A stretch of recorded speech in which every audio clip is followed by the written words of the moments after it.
Yes, perfect. All right, so let's get started.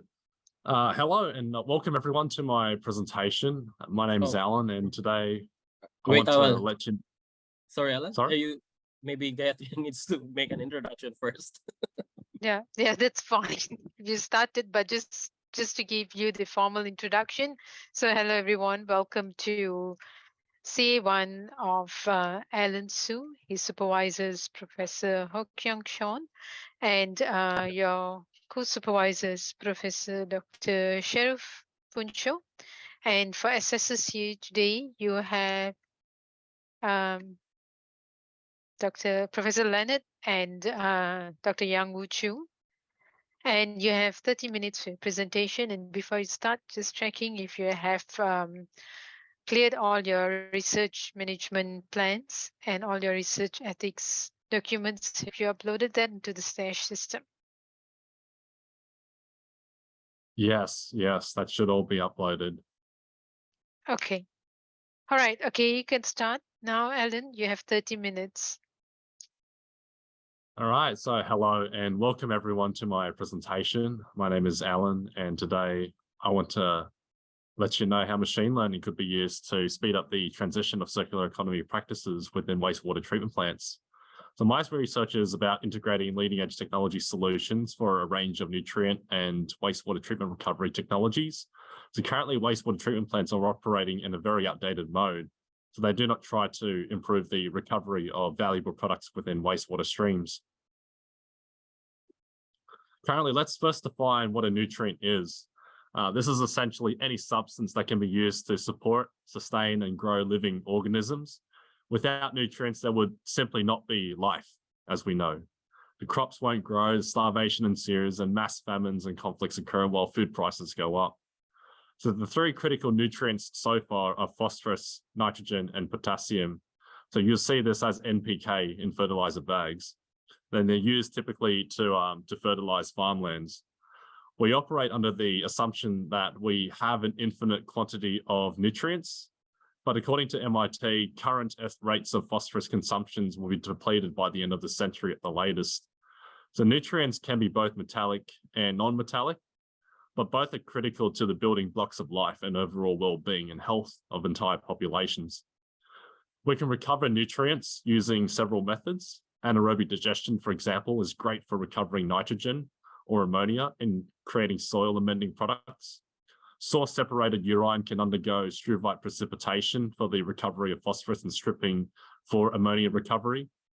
Membranes can then be used to concentrate nutrient streams from wastewater treatment plants or the recovery of other valuable metals.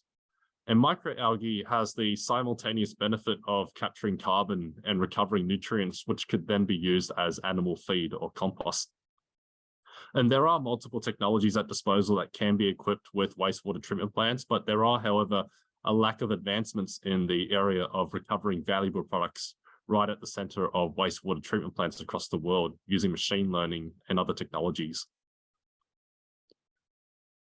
There are valuable products that can be made using waste products recovered from wastewater, biofertilizers, treated urine wet fertilizers, microalgae, biomass feed, and biochar are some valuable products that can be created as a result of treating and recovering nutrients from wastewater. These fertilizers are rendered safe before they are consumed or applied in agriculture or farming. Currently, we operate under the linear economy. That is, we extract and consume the materials as they come, and we do not reuse it. So we don't reuse or recover the waste that is generated by households or factories. Instead, finite quantities of materials are extracted from the environment and consumed before permanently being disposed of. This represents lost material, and the amount of useful raw materials declines for every waste disposal that occurs on the planet. So in the world of wastewater treatment, nutrients are digested and consumed by bacteria before being discharged into the environment. This is done using an MBR, or membrane bioreactor, and conventional activated sludge, or CAS, via anaerobic bacteria to have the nutrients consumed and removed from the wastewater effluent before it's safely discharged into the environment.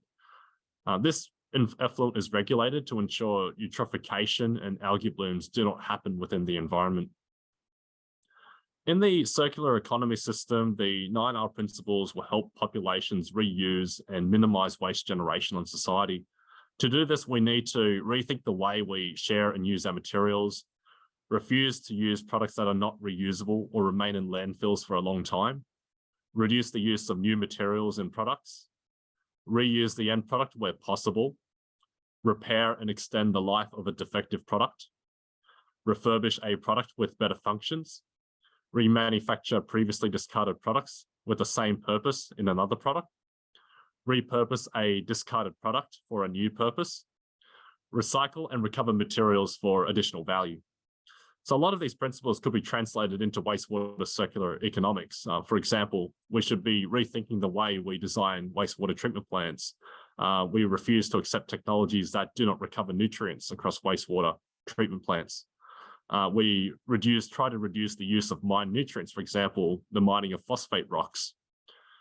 We need to rethink the way we design wastewater treatment plants, refuse to accept technologies that do not recover nutrients adequately, and reduce the use of we should try to reuse human waste where possible, repair as much of the technologies available in a wastewater treatment plant, refurbish and retrofit existing wastewater treatment plants with better recovery technologies, remanufacture membranes to improve treatment and recovery lifespans, repurpose existing processes to recover as much gases and nutrients as possible, recycle nutrients and other valuable products from waste streams, and recover through energetic means, things like methane, syngas, and hydrogen. Machine learning will be important given the chemical compositions of wastewater contains many unwanted elements and chemicals which make it unsuitable for recovery with current conventional technologies. There's also growing connectivity of devices within smart cities, given they are centers of waste generation and collection. Machine learning can help us understand and predict adversities throughout the nutrient recovery process for cities and urban life, and move us closer to recovering nutrients through wastewater treatment plants at scale. It can do so by pushing down the costs of the recovered nutrients when it's repurposed into fertilizer and then resold by plant operators. So in a circular economy, an influent is collected and treated. So typically bacteria is used to remove this nutrient, and sewage sludge is dewatered, dried, and is then either landfilled or treated for agricultural applications, but it can also be incinerated as well. However, dried sewage sludge may still contain harmful chemicals or pathogens that can still be passed on to people. So as a result, landfilling and incineration are other routes for sludge disposal. There's also organic solid waste, which contains many other nutrients that can be recovered, but not through wastewater treatment plants. So they're thrown into organic solid waste bins, but they're very good substrates for anaerobic digestion. Technologies are used to recover the valuable nutrients from wastewater with high concentrations of phosphorus from urine.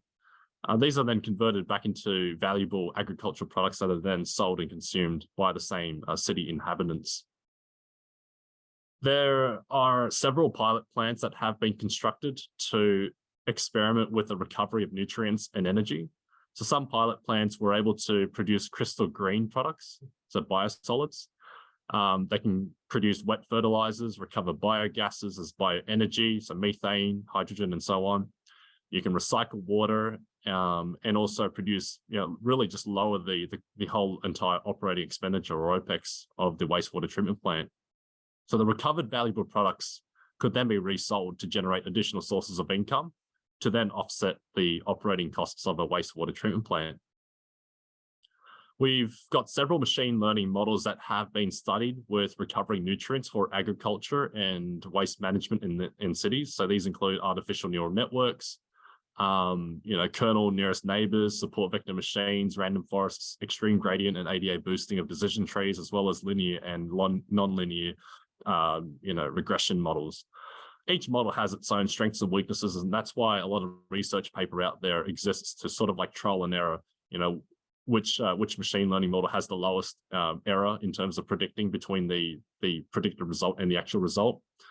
But for support vector machine, it really just maps data out between the two separating vectors, right? So you have a decision boundary here, And you can put like an extra dimension. This could be mapped 3-dimensionally. So you have an X, Y, Z axis, and then you can map the data across this 3-dimensional plane.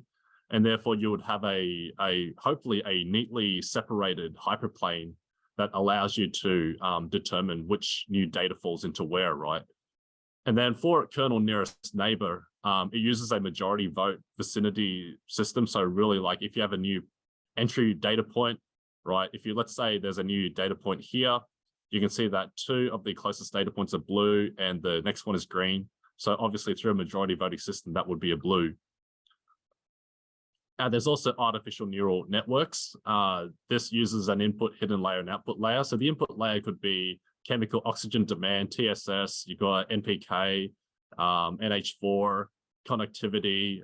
You can put whatever inputs here and try to get the machine learning model to experiment through the hidden layers, right? A lot of trial and erroring of assigning arbitrary weights for the hidden layers. And you would use an 80-20 training to actual data set, right? So you're 80% of the testing set and 20% training of the actual data set to compare the results to. What it does is that it really randomly assigns weights in order until it gets a certain set of predictions that are as close as possible to the actual 20% data set, right? So it does that over and over again, and it may take a couple of hours. It really depends on how much data you're processing. And again, these inputs could be any of these, parameters, right? So you've got it's called feature selection. And you have Bayesian neural networks. And really what this is that it replaces these random weights with distribution curves. So you factor in that uncertainty. So you want to factor in the probability of best case scenarios on your predictions for Bayesian neural networks, right? I think it uses Gaussian probabilistic curves here. Then you have a random forest. So really, this is, again, going through the majority voting system. You might have a yes and a yes and a yes and a 2 no's. So if, let's say this tree has a lot more no's than yeses, this is a no tree. This could be a no tree, or this could be a yes tree as an example. So, okay, based on these 3 trees, majority voting, under majority voting, it would be a no, right? So it can also determine whether, as an example, like, is this forward osmosis membrane with a certain active layer of polyamide, of this certain thickness, is this going to be suitable for, an influent of certain compositions, right? So it'll give you like a yes or no. Or it doesn't have to be yes or no, but can be other, you can assign other parameters to this. You also have a much more refined version of decision trees. So you've got like extreme gradient boosted decision trees. And what it does is that it refeeds back the discrepancy between the actual and predicted values back into the next, tree in series. It does that over and over again until it gets until the predicted result is as accurate as possible. And why is it really important? Recycling, the whole entire waste management process is really labor intensive, whether you're sorting through cardboard, and even in wastewater, it should be no different, because the influent compositions, the chemical and biological characteristics of wastewater influent, it could vary from day to day. So one day it could be like, oh, you've got more phosphorus than normal, or the next day you might have a lot more chemicals from, I don't know, someone dumping chemical compounds down the drain. So you need wastewater, you need smart systems to be able to detect and anticipate when those events are likely to occur and to respond accordingly, in order to ensure that the whole process of the circular economy wastewater treatment plant operates smoothly. So machine learning has significant potential to really increase the resilience of the entire circular economy of wastewater treatment plants. It will help improve the quality of the nutrients recovered from your wastewater influence. It'll help you manage the entire nutrient supply chain, which is a relatively new area of study. So there's definitely a lot of interesting areas of applications for machine learning, particularly within smart cities, right? So based on literature studies, right, we can see that machine learning has been used to adjust nutrient distributions to increase crop yields based on plant health in agriculture and urban hydroponic settings. It can also be used to raise the reliability of nutrients being managed and shipped around. And nutrients can also be fed to microalgae at appropriate quantities to maximize yield. So meanwhile, it can also boost the transparency and security of food supply chains and prevent expensive maintenance incidents for wastewater treatment plants by preventing catastrophic events from happening in the first place. At a satellite level, soil conditions can also be monitored, which can prove to be useful for the planning of sustainable farming practices. So you have like a satellite up in space, and it can really monitor the changes in the colorations of the landscape and really measure the environmental impacts that cities can have on surrounding, forests and all that. You can also do simulations through digital twins to increase the crop yields and plan for a more circular, smart agricultural farming system tied to much more circular wastewater treatment plants. You can also measure carbon emissions from the breakdown of organic waste matter.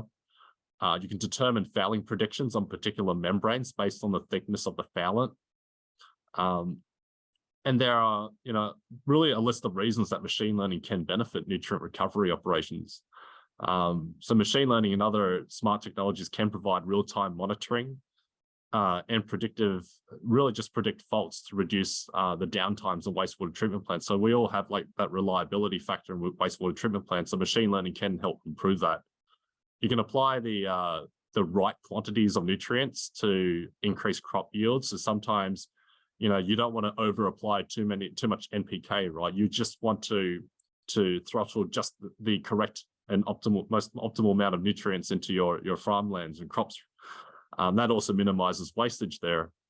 You can also ensure tracking and security of nutrients recovered through the circular supply chain.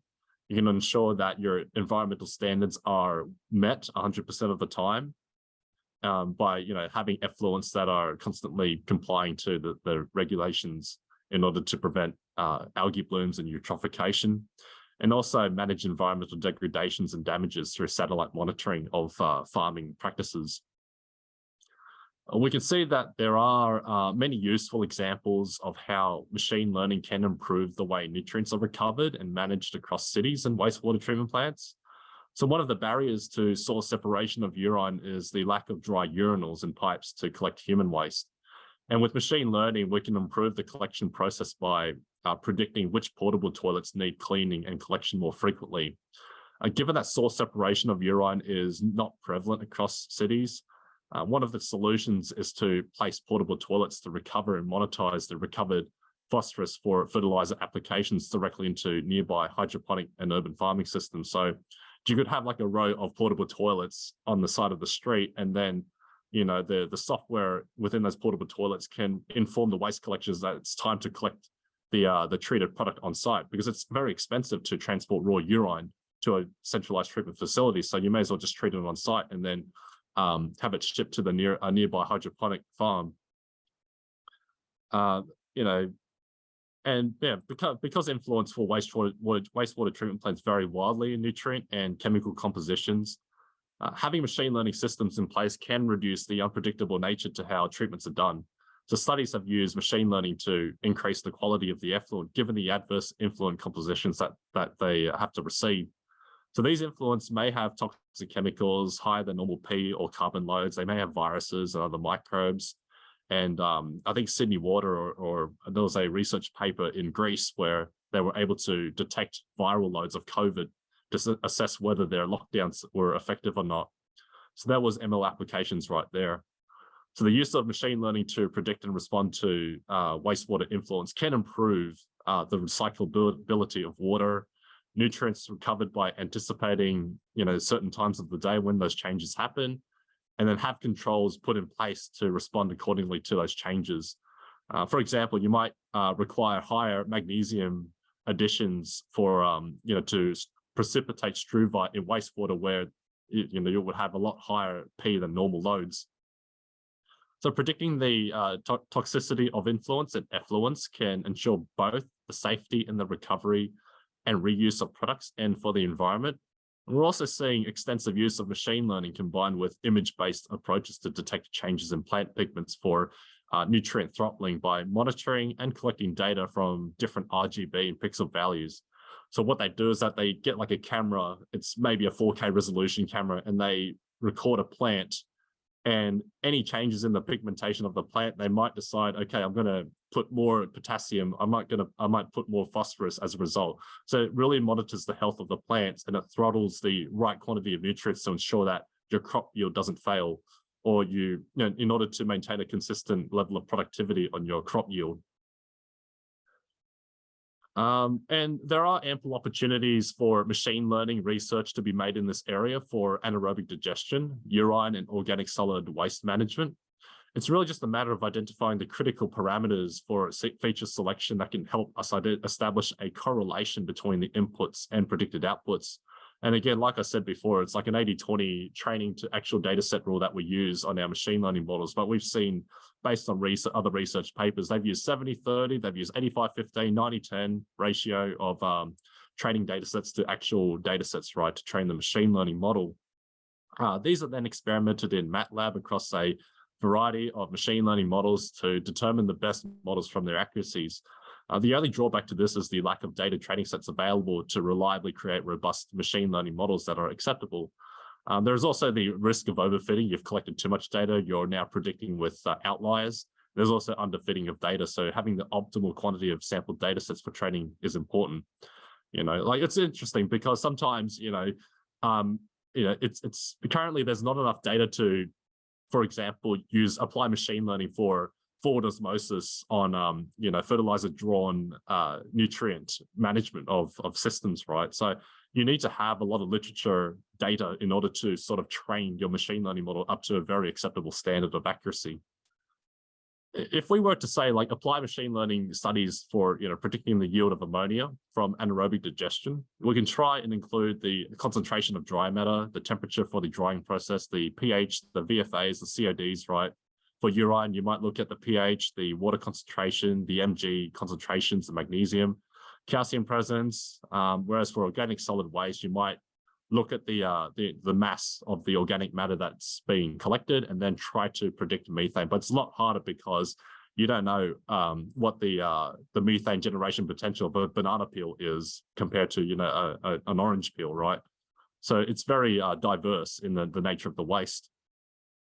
However, more importantly, in the world of wastewater circular economic research, there currently is a gap in the development of frameworks to guide and accelerate the transformation of conventional wastewater treatment plants into an integrated nutrient recovery system. So there are multiple barriers to this, involving a lack of market support for nutrient CE recovery technologies, lack of regulations incentivizing CE wastewater treatment plant adoptions, and the emerging status of many membrane and other nutrient recovery systems. In addition, many regulations revolve around established safety protocols on how sewage is handled, and discharge standards are made into the environment. So we all know what the effluent standards are. We all know that sewage, in order for it to be safely reused, it must not contain, a certain level of heavy metals, right, or certain chemicals within it. So there's definitely plenty of room for government, standards institutions, academia, and plant operators to really explore this space further and how they can expedite the adoption of these technologies. And again, repeating that we don't have, a really mature framework around how we can integrate every aspect of nutrient recovery into our, wastewater treatment plants. In my third paper, MATLAB will be used extensively for the prediction of nutrient recovery efficiencies for MD, given that it is one of the most commonly experimented membrane technologies for the treatment and recovery of valuable waste streams, in particular for urine. I try to identify the parameters of variables that affect the recovery performances for MD on urine, both in its diluted and undiluted forms. Things like the feed flow rates, the permeate flow rates, temperatures, and the type of the membrane, whether it's PTFE or another hydrophobic membrane, could be of interest for the study. We can then process this in MATLAB to try to best identify the most accurate machine learning model for predicting MD recovery performances. And in the fourth paper, I really just try to aim to combine machine learning approaches and technologies with that specific to, the holistic nutrient recovery of a wastewater treatment plant. This framework will help leverage the use of machine learning technologies to expedite the recovery and adoption of nutrient CE technologies for wastewater treatment plants, which currently is significantly lacking.